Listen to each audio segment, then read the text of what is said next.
Alice est sortie sur le balcon et a regardé en bas. Il y avait toujours autant de verdure, les mêmes personnes se rassemblant quelque part. Tout était pareil et gris. Voici un jeune couple avec une poussette sortant de l'entrée, bientôt, elle restera seule, et l'homme l'embrassera avant de partir travailler. Et voici deux grands-mères assises sur un banc, discutant vivement, elles passeront toute la journée ici. Les enfants sont partis à l'école, certains ont été emmenés à la crèche. Chaque jour, la scène sous ce petit balcon ne changeait pas. Alice recula et sa tête tourna, elle s'assit dans un fauteuil en osier. Le matin, il faisait frais et calme ici, sans aucune chaleur étouffante. Mais 1 heure plus tard, la ville semblait être recouverte d'un couvercle, et il était difficile de respirer. « Pourquoi tu traînes encore sur le balcon ?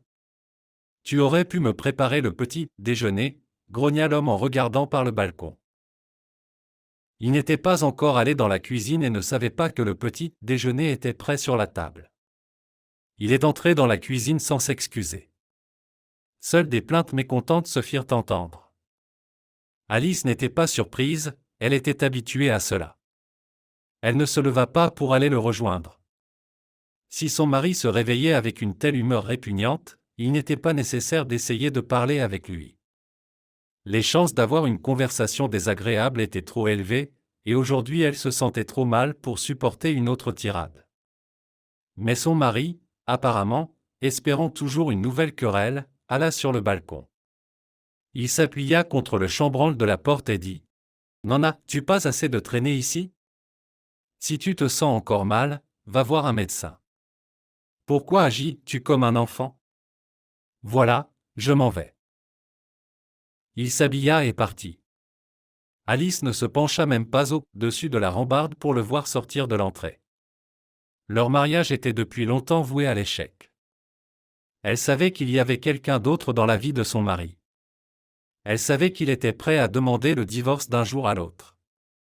Tout était si bon, toutes ces rencontres, rendez-vous, vie commune, mariage.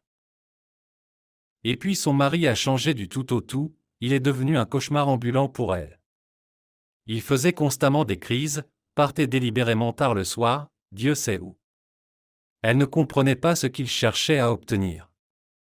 Au début, Alice était bouleversée, puis déçue. Maintenant, elle ne faisait plus attention à lui du tout. Bien sûr, un tel comportement ne mènerait à rien de bon, mais elle était simplement impuissante. Elle ne comprenait pas pourquoi il agissait ainsi envers elle. Après tout, elle ne lui avait rien fait de mal. Seulement, Patrick la traitait comme si elle lui faisait constamment des méchancetés. Sa simple présence dans l'appartement l'irritait même. Le temps passait, la nouvelle construction se calmait, tout le monde était parti travailler, à l'école, à la crèche. Alice était revenue au travail. Elle alluma son ordinateur portable, ouvrit ses programmes et se mit au travail. Aujourd'hui était une journée normale, à l'exception du fait que son état se détériorait à chaque heure. Alice appela un taxi et se rendit à l'hôpital. Tout le long du trajet, elle se sentait à peine stable, elle avait le mal des transports, la tête lui tournait. Le chauffeur jetait des regards nerveux dans le rétroviseur. Il regrettait déjà d'avoir répondu à cet appel. Mais voilà, la voiture s'arrêta devant le bâtiment de l'hôpital, la femme sortit de la voiture en se tenant à la rampe. Elle entra et s'assit immédiatement, incapable de se rendre au comptoir d'enregistrement pour se signaler. L'infirmière qui se tenait là et discutait avec un collègue près de la machine à encas s'empressa de venir vers elle. Alice était très pâle et avait clairement besoin d'aide. On la soutint littéralement jusqu'au comptoir. On lui donna de l'eau froide. Ce n'est pas étonnant, il fait étouffant dehors. Il n'y a même pas de climatisation dans la voiture, n'est-ce pas ? Oh là là, ces chauffeurs de taxi. Ils prennent tellement d'argent pour le trajet, et les conditions sont comme dans un vieux van avec des bûches. Se plaignit l'infirmière. Alice réussit à se rendre au cabinet du médecin quand elle commença à se sentir un peu mieux. On la reçut presque immédiatement. Par une chaleur pareille, les spécialistes privés n'étaient pas très demandés. Le médecin la reçut, l'examina et lui dit de s'allonger sur le divan. Il alluma un appareil, appliqua un gel froid sur le ventre de la femme et plaça un capteur sur son ventre. Puis, il tourna l'écran vers elle et sourit en disant : « Félicitations, vous êtes enceinte. Tout va bien pour l'instant, le fœtus se développe normalement.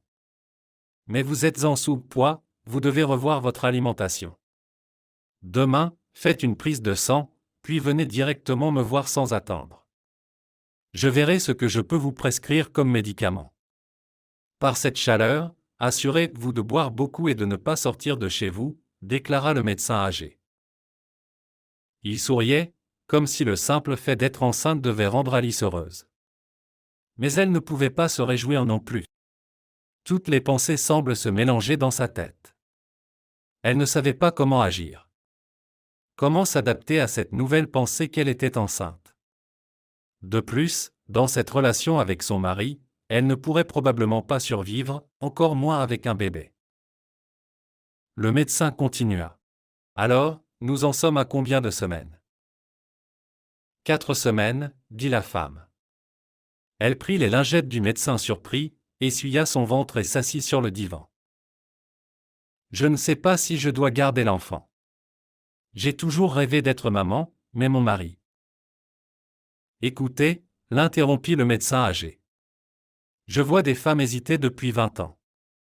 Le doute en soi n'est pas effrayant, mais il prend du temps. Voici ce que je vais vous dire, oubliez votre mari, votre mère, vos tantes et oncles. Réfléchissez si vous pouvez subvenir aux besoins et élever l'enfant seul. Si vous le pouvez, alors faites-le. Croyez-moi, vous ne regretterez jamais votre choix. Le médecin souriait doucement et continua. Les femmes sont bien plus fortes qu'on ne leur dit à la télévision. Si une femme peut élever un enfant seule, alors pour elle, il n'y a pas de tâche impossible. Alice sortit du cabinet, sa tête était remplie. Elle regardait les murs bleus et commençait à se sentir nauséeuse. Elle sortit dans la rue, tenant des papiers, des échographies, des listes. Elle ne réalisait même pas ce que le médecin lui avait prescrit. Alice s'assit sur un banc et resta là, faisant tourner les paroles du médecin dans sa tête. Peut-être est-il vraiment judicieux de garder l'enfant simplement parce qu'elle peut le soutenir financièrement? Alice travaillait chez elle et pouvait facilement consacrer du temps à l'enfant et organiser son emploi du temps. Même si cela serait difficile, elle avait des économies sur son compte en banque. Elle ne pouvait pas prendre de décision, mais au fond de son cœur, elle savait à quel point elle voulait être mère. Alice rentrait chez elle à pied, sachant qu'elle aurait le mal des transports en voiture. Elle essayait de marcher tantôt dans le parc, tantôt dans la petite place, tantôt dans les cours envahis par la verdure où il faisait plus frais. Et plus elle marchait, plus elle sentait que son cœur battait à l'intérieur. La vie grandissait en elle. Son mari aurait dû être rentré depuis longtemps, il savait qu'elle était chez le médecin et qu'elle resterait à l'hôpital jusqu'à 4 heures. Mais Alice avait terminé 2 heures plus tôt et, malgré la promenade, elle rentrerait chez elle 1 heure plus tôt quand même. Alice pensait à la réaction de son mari à la nouvelle de sa grossesse, à ce qu'il ferait cette fois-ci. Mais il n'y avait plus d'espoir de relation normale. Alice monta les escaliers, entra dans l'appartement et figea. Elle sentit une odeur de parfum étranger, puis entendit des mouvements. Quand elle entra dans la chambre, elle vit 2 personnes qui s'habillaient précipitamment. Elle regarda son mari irrité, regarda la belle jeune fille, les affaires éparpillées. Tout cela était si prévisible. Alice tendit les papiers à son mari. « Je suis enceinte, dit-elle calmement. » Sa voix trembla légèrement, ses yeux se remplirent de larmes. « J'ai compris, » dit l'homme d'une manière stupide, comme s'il ne comprenait pas qu'il s'agissait de son enfant. Il fixa bêtement les échographies, puis se tourna vers sa femme. « Tu dois l'interrompre, tu ne pourras pas t'en sortir seul, et moi. » « Moi, enfin. »« Il reste avec moi, » déclara la jeune femme d'un ton aigu, en croisant les bras sur sa poitrine. Elle semblait vouloir tout prendre en main. Son visage se déforma d'un sourire méprisant et elle dit : « Alors prends tes affaires et dégage d'ici. Que tu sois enceinte ou non, je m'en fiche. » Eh bien non. Dégagez tous les deux, cet appartement est à moi, dit Alice en souriant légèrement et stupéfaite par une telle réaction de la jeune fille. Cet appartement lui appartenait vraiment et lui avait été légué par son père il y a 3 ans, lorsqu'il était décédé. La jeune fille échangea un regard avec Patrick. Alice comprit qu'il lui avait probablement menti au sujet de l'appartement. Mais la vérité éclata, Patrick fit sortir sa petite amie et commença à rassembler ses affaires. « Tu ne comprends pas, je ne prendrai pas la responsabilité de cet enfant. Tu ne pourras pas t'en sortir seule. Après tout, tu es une femme, que fais-tu sans un homme ?» dit-il en mettant ses affaires dans une valise. « Je suis déjà depuis longtemps avec elle, c'était inévitable. Regarde, toi, comme tu es devenu mauvais. » Il continuait à grogner jusqu'à ce qu'ils partent complètement. Le lendemain même, ils demandèrent le divorce et se retrouvèrent libérés l'un de l'autre un mois plus tard. Alice se retrouva seule avec l'enfant, réalisant qu'elle n'avait personne pour l'aider. Mais elle décida de ne pas abandonner. Tant qu'elle pouvait travailler, elle travaillait, économisait, achetait des choses. Lorsqu'elle accoucha, les 2 premiers mois furent consacrés à se féliciter d'avoir pu économiser autant. Parce qu'il était impossible de travailler à ce moment-là. Le temps passait, le bébé grandissait en un garçon en bonne santé. La femme ouvrit un bureau, engagea des employés et n'eut plus besoin de travailler. Elle était heureuse de pouvoir passer autant de temps avec son fils. Elle ne s'était pas rendue et n'avait pas abandonné l'enfant. Et le médecin avait raison, même dans les moments les plus difficiles, elle ne regretta jamais sa décision.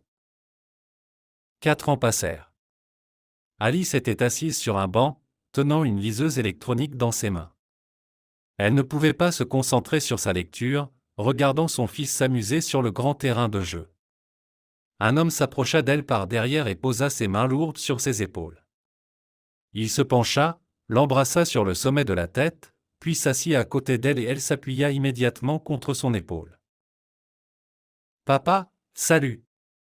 cria le garçon en agitant ses 2 mains. Il courut vers son père qui le souleva et l'éleva dans les airs comme un avion. Le garçon éclata de rire. Il se détourna à nouveau et partit jouer avec d'autres enfants. L'homme revint vers sa femme et l'embrassa. Leur couple dégageait littéralement amour et tendresse l'un envers l'autre. Mais de l'autre côté du terrain de jeu, la situation était tout à fait différente. Une femme enrobée aux joues rouges hurlait sur un homme corpulent. Puis elle s'est mise à crier sur la fille. Alice reconnut ce couple. Même maintenant, elle reconnaît dans ce visage tuméfié la femme pour laquelle son mari l'a quittée. Et là, il était à côté d'elle, écoutant une énième crise de colère, tout comme Alice en avait autrefois écouté de sa part. Patrick leva les yeux et vit Alice. Il fut stupéfait par ce qu'il voyait, une belle femme à côté d'un homme imposant et distingué, un petit enfant heureux qui accourait constamment vers ses parents. Il dégageait littéralement bonheur et amour.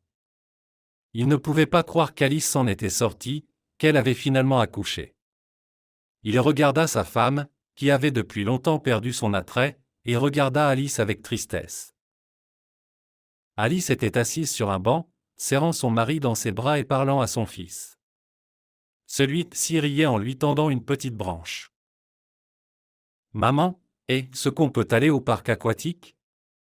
demanda le garçon en s'adressant à sa mère. « Oui, pourquoi pas tout de suite ? Allons-y, rentrons à la maison ? Nous prendrons nos maillots de bain et irons au parc aquatique, » proposa Alice, et le garçon soutint avec enthousiasme son idée. La famille heureuse s'éloigna. Patrick les regardait monter dans leur voiture coûteuse et s'éloigner de l'aire de jeu pour enfants. Et lui, il restait là, écoutant les éternelles tirades de sa femme. Pourquoi l'avait-il abandonné ? Pourquoi avait-il choisi cette mégère ? Il n'avait pas de réponse à ces questions.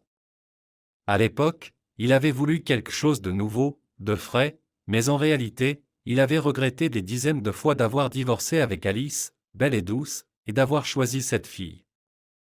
Et maintenant, avec 2 enfants dont il doutait de la paternité, il ne pouvait pas faire un pas en avant. Il regrettait sa vie passée, mais il ne pouvait rien y changer.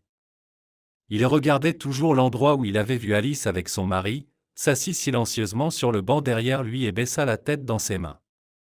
Il avait perdu sa seule chance d'une vie heureuse il y a tant d'années, et maintenant, il le regrettait encore plus intensément.